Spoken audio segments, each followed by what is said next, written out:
So with the Green Bay Packers OTA starting this week, and actually an OTA is ongoing right now, but it's not open to the media, so we have nothing to report on. The next open session of OTA is next Wednesday on May 29th. But since we're starting to get into the cusp of the Packers offseason, I thought it would be a good idea to put out a preliminary 53-man roster prediction for the Green Bay Packers. As from now until August, when the Packers cut down to 53 players, a lot is going to change, whether that's through OTAs, minicamp, and then of course training camp in the preseason, and all the camp battles that are going to happen from now until then to really shape up that 53-man roster. I wanted to put out my best guess on what that roster could look like come September. So in today's video, we're going to do exactly that. If you guys want more Packers news analysis and updates throughout the entire offseason, there will be highlights and takeaways from every OTA practice that's open to the media, as well as minicamp, and then of course the same thing once we get through training camp, among many other videos throughout the offseason, keeping your Green Bay Packers content year-round. So if that does interest you, definitely go down and click that subscribe button. Before we dive into the video, I want to give a shout out to today's sponsor, Mando. I've been using Mando for about the past 3 months now, and I've yet to switch back. At this point, all I'm using is Mando deodorant and Mando body wash because it's simply that great. I've recently been trying this bourbon leather acidified body wash Mando sent me, and I'm in love with it. And right now at shopmando.com, you can get $5 off your starter pack with code PACK, P-A-C-K. The link is down in the description. That equates to over 40% off your first starter pack. I really enjoy Mando because it's a whole body deodorant created by a doctor. It's aluminum free, baking soda free, cruelty-free, dye-free, and also vegan. I've also really been enjoying this Mount Fuji whole body deodorant here by Mando. This is actually my second one I'm on at this point. Father's Day is just a few weeks away, and the Mando starter pack is a perfect gift. The starter pack comes with a solid stick deodorant, a cream tube deodorant, and also 2 free products of your choice, such as the deodorant wipes or a mini body wash. And all of that topped off with free shipping. So if you're looking for a great gift for yourself or for Father's Day, head down in the description or go to shopmando.com and use code PACK, P-A-C-K, to get $5 off your first starter pack. Thank you to Mando for sponsoring this video. All right, so now into the 53-man roster prediction. Right now, the Packers are at 90 players. They have to cut that down to 53. We are a long way away from that, but I want to give my best guess at that. And then they can also have 16 players on their practice squad, which I will also try to predict in this roster prediction. So without further ado, let's dive right into it. And we'll start on offense, and we'll start at quarterback. I have the Packers keeping 3 quarterbacks for the 2024 season. Some would argue that they're only going to keep 2. I think with them drafting Michael Pratt in the 7th round, I think they're going to want to keep him on their roster. I think if they tried to stash him on the practice squad, another team would snag him. I think there's a lot of potential there. The fact that he fell to the 7th round, I think another team would definitely try to sign him to their roster. So Jordan Love, Sean Clifford, Michael Pratt are the 3 quarterbacks I have making the 2024 roster. The only lock is Jordan Love. The Packers could then keep only another quarterback, and that could be a battle between Sean Clifford and Michael Pratt this offseason. But I just feel the Packers want to keep all 3. And right now I do have Sean Clifford as quarterback number 2 until he loses that spot potentially to Michael Pratt. But nonetheless, I have the Packers keeping all 3. As for running back, I have the Packers keeping only 3 running backs, and that is Josh Jacobs, A.J. Dillon, and rookie Marshawn Lloyd. Now, I was thinking about keeping 4 running backs, but when you start to shape out a 53-man roster, you'll soon see that it's kind of hard to keep, say, 4 running backs or 5 of a certain position. It's really hard to do because there's so many other positions that there's guys that you can't leave off the roster. So as much as I like the potential of Emmanuel Wilson, I think he's going to end up on the practice squad. So he's in orange here, which basically means he's going to be on the practice squad, and in red are the players that I think are just outright cut, and they are not on the Green Bay Packers anymore, not the 53-man roster, not the practice squad, and that would include Ellis Merriweather and Jarvian Howard. Now, I do really like Jarvian Howard. I think there's a chance he could snag that practice squad spot again. It just depends how this whole offseason goes, but as of right now, it's Emmanuel Wilson's job to lose in terms of a practice squad running back. So Josh Jacobs and Marshawn Lloyd are the 2 roster locks. I feel like the Packers are going to keep A.J. Dillon. It's such a cheap deal. It makes no sense to get rid of him. Like, they're not going to save a bunch of money if they get rid of A.J. Dillon. And having a running back that could fill right in if an injury happens and has started before a ton and can play in the cold weather and can pass protect well, can be utilized in the receiving game, A.J. Dillon would be a great second to third running back to have, depending on the development of Marshawn Lloyd in 2024. So I have them only keeping 3 here. Moving to fullback, I have them keeping 0. I really wanted to keep Henry Pearson on this roster, and he's actually the last player that I had to cut off the offense to make the 53-man work, and that was Henry Pearson. But I have him reverting to the practice squad, so this guy could still be called up on game day and be part of the 46 active players on game day for sure, depending on what the Packers, game plan is for the upcoming game. We know the Packers, or Matt LaFleur at least, likes an H-back type of player on this offense, and I'm keeping 4 tight ends, which you'll see, and one of those guys could definitely kind of fit into that role, and I do like Henry Pearson, but I simply couldn't fit him on this roster due to all the other offensive players I needed to keep on, but I have him going to the practice squad. Then moving over to wide receiver, this is probably the easiest position for me because it seems like it's almost set in stone right now that the Packers are going to keep 6 receivers, and we know which 6 they are. Now, of course, this is something that could definitely change throughout the offseason. Say if someone like Grant DeBose in his sophomore season, who looks lighter and faster in terms of the OTA clips I saw the other day, could fly right in under the radar and steal that 6th spot from Malik Heath. But right now, it's definitely Malik Heath's spot to lose. He lined up as the first gunner on punt coverage, so he's going to be utilized in special teams. He can be utilized on the offense as a nice run blocker. I think the Packers really like Malik Heath, but the other 5, in my opinion, are locks. Christian Watson, Romeo Doubs, Jaden Reed, Tay Wicks, Bo Melton. All of these guys are locks. Some would argue Bo Melton isn't a lock, but I would. Based off of what he did late last season, I think he 100% deserves, no matter what, to be on this 53-man roster. At this point, he rode the practice squad to begin last season and earned his way onto the roster. He deserves to be here for 2024. Now, for the practice squad wide receivers, I have the Packers keeping 3 because these 3, I think, still have some potential where it's like, okay, you want to keep these guys on the roster, at least the practice squad. And that's Samori Toure, Julian Hicks, and Grant DeBose. Now, there is a chance the Packers could just outright cut Samori Toure. This experiment kind of didn't really work, and I say experiment even though he was a late-round draft choice, but I really liked him coming in out of Nebraska. He's gotten a lot of chances, but has done nothing with them, which is a shame because I was really high on Samori Toure. There's particular players on this team year in, year out where I'm like, I really like this guy. I watch their tape, and I'm like, this guy can be something good. It just never really clicked with Samori Toure, and it is a shame, but at least the Packers have so many other great wide receivers. It kind of dampens it a little bit, but Grant DeBose is almost a guarantee to make the practice squad, and I think Julian Hicks is a player that's going to impress somewhat this offseason during training camp, OTA's mini camp, where the Packers want to keep him at least on the practice squad. And I have them cutting Dimitri Stanley and Alex Magoo. Alex Magoo just injured his hamstring in the last OTA that was open to the media, and that's after making a switch from quarterback to receiver to potentially remain on this roster. Just don't see it working out.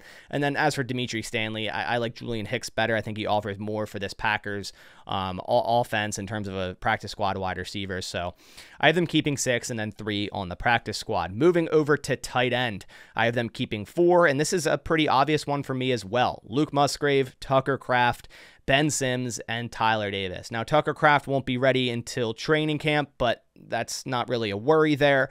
Not like he wouldn't make the roster anyways. And in terms of the other 2 that you could argue, okay, maybe these guys do make the roster, maybe they don't, Ben Sims and Tyler Davis. I think the Packers really like both of these guys because they offer good depth at the tight end position, but also some special teams help. Tyler Davis, as much as people don't want him on the offense, which I agree, before his ACL injury, was one of our best special team players. And I think the Packers are really highlighting those type of guys this season, drafting Tyron Hopper, Evan Williams, 2 guys that can contribute heavily on special teams year 1.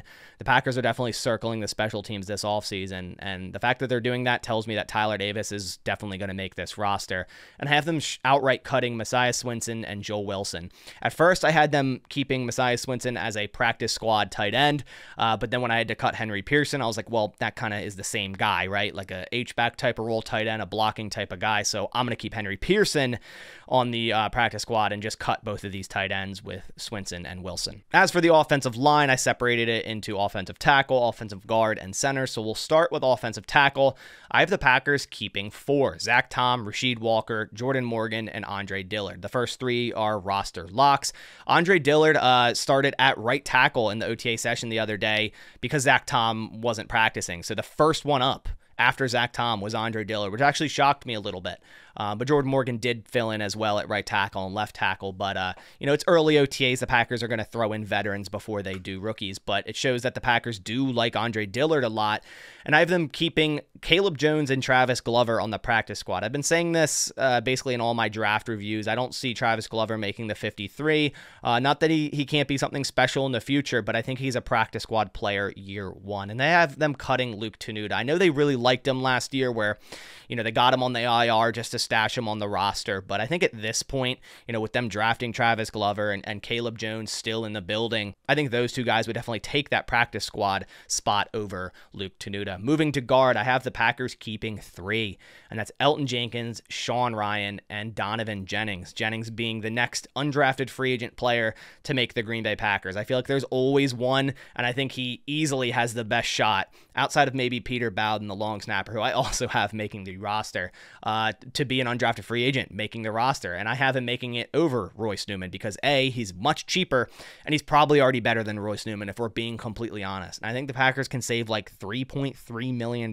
cutting Royce Newman. So at this point, I'm kind of surprised he's still here because the Packers need to give a contract extension to Jordan Love, Kenny Clark. They need to free up more money. And I think it's a very easy route cutting Royce Newman, but I think they want to start OTAs, see what they have, and then go, okay, hey, we don't need Royce Newman. Look at all these young guys we brought in. He's expendable. I have them keeping Kadeem Telford on the practice squad. He lined up at right guard in OTAs, which is something new. So that's why I have him listed as a guard here, because it seems like the Packers are trying to cross-train a lot of these guys, and maybe Telford becomes, a versatile tackle/guard practice squad type of player for 2024. But I have them cutting outright Royce Newman, saving the $3.3 million, and then also Lecitus Smith, one of their more recent free agent signings. I think he went to Virginia Tech, was with the Cardinals most recently.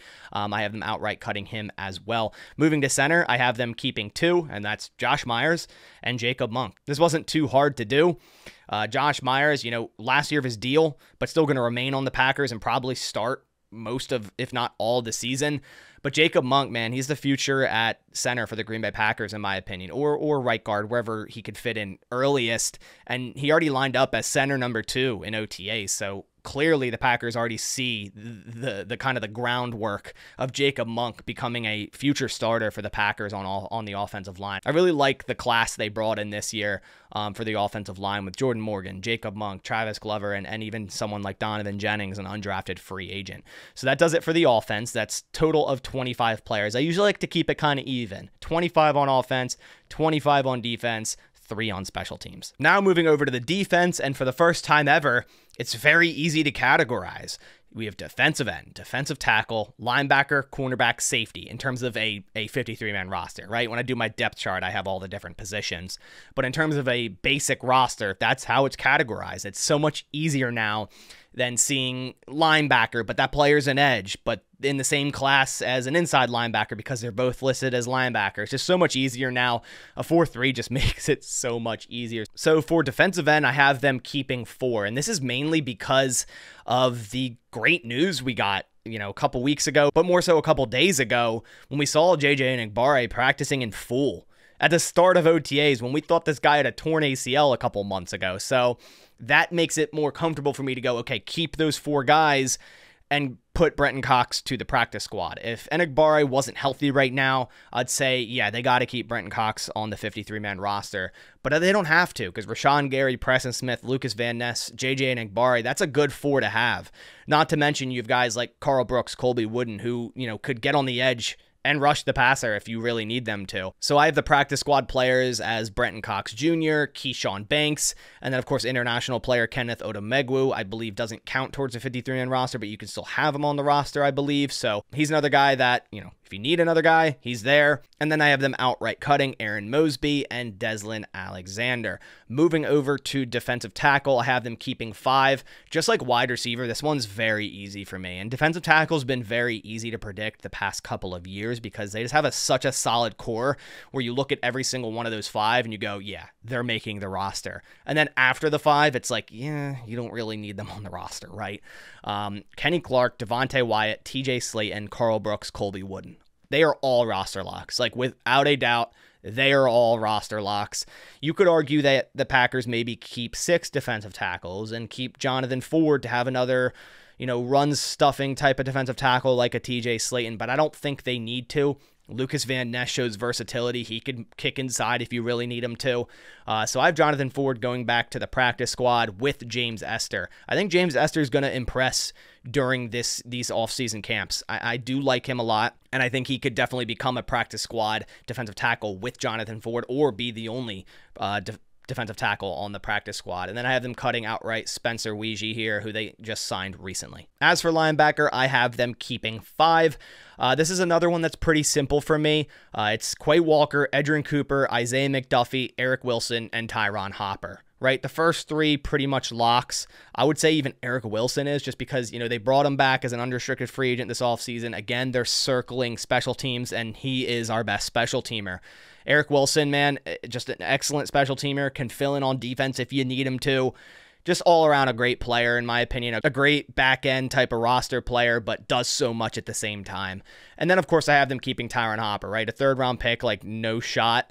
They try to get him to the practice squad. It wouldn't make any sense. Plus, I think year 1, he's going to be a core special teamer, and he's going to be a good one. So there's really no shot that any of these guys are cut, in my opinion. Maybe Isaiah McDuffie. That would be, if I had to choose one of these 5, that could be like a surprise cut. Honestly, it'd be Isaiah McDuffie over Eric Wilson. Say if he has like a really bad camp or something like that. But also, we have to realize that injuries can happen during camp, where then they carry that guy on IR to start the season, and it kind of makes, making a 53 a little easier because you can keep other players that you really don't want to cut as well.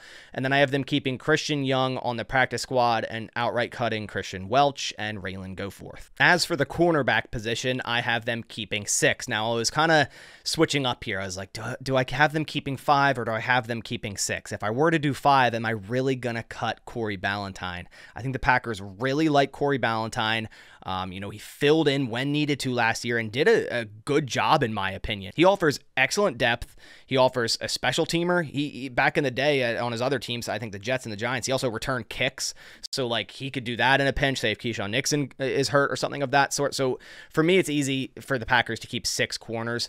And I think they want to keep Kalen King on this roster. So, Jair, Eric Stokes, Carrington Valentine, Keyshawn Nixon, Kalen King, and Corey Ballantyne. I think that's pretty straightforward, and I think that's the way it's going to go. I have them keeping Robert Rochelle on the practice squad. He offers special teams help there. Jamon Green and Zion Gilbert are my outright cuts. As for the safety position, this is another one that the first 5 are roster locks, but they could try to keep 6 and keep Zane Anderson on this roster for special teams reasons, if Zane Anderson even exists, right?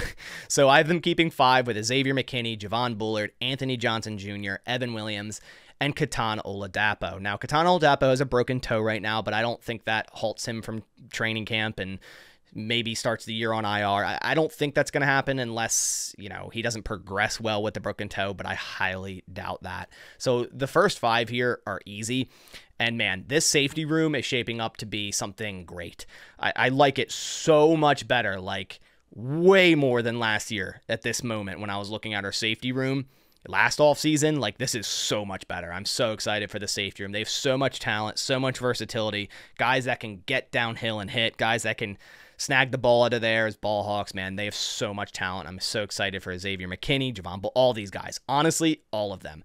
I have them keeping Zane Anderson and Benny Sapp on the practice squad and outright cutting Tyler Coyle. Moving over to special teams, keeping 1 kicker, 1 punter, and 1 long snapper. This is pretty self-explanatory. I have them keeping Anders Carlson. I don't see the Packers giving up on him this soon. I know he had a rough rookie season. I know a lot of people are like, oh, we need another kicker. Like, forget Anders Carlson.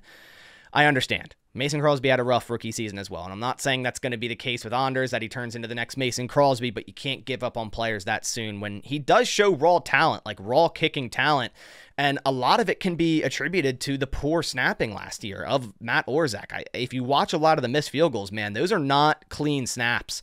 And it's when you mess up the process and you mess up the continuity there, man, it's hard to make field goals consistently. So I think the Packers aren't going to give up on Anders Carlson. I think Jack Podlesny is going to be a practice squad guy. Teams like to keep a kicker on practice squad just in case, and I think Jack Podlesny will be that guy over Greg Joseph. I just feel like Greg Joseph's time in the NFL is probably over.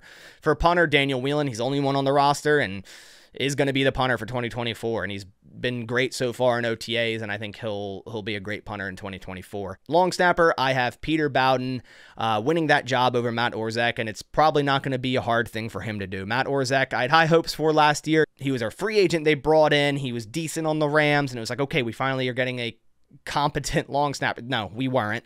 That was not good. And Peter Bowden, undrafted free agent from Wisconsin, great long snapper in college football. So I think it's going to be an easy win for him at long snapper, and we need the upgrade. So I have them outright cutting Matt Orzech. So that does it for my preliminary 53-man roster prediction for the Green Bay Packers. I'll probably do one after OTAs and minicamp, see if anything changes there. Maybe do one before training camp since there's a decent gap there. And then, of course, do say a final one as we get closer and closer to roster cut downs. But this one, again, there's so much offseason to go through, so a lot of this can change, but this is my best guess at what the roster will look like come week 1. Let me know your thoughts down in the comments below. Are there any positions or players that you see making the roster that I had off, or maybe, say, a street free agent you see the Packers signing, something of that sort? Let me know down in the comments below. But I'll catch you on the next one. Thanks for watching, and as always, go Pack Go.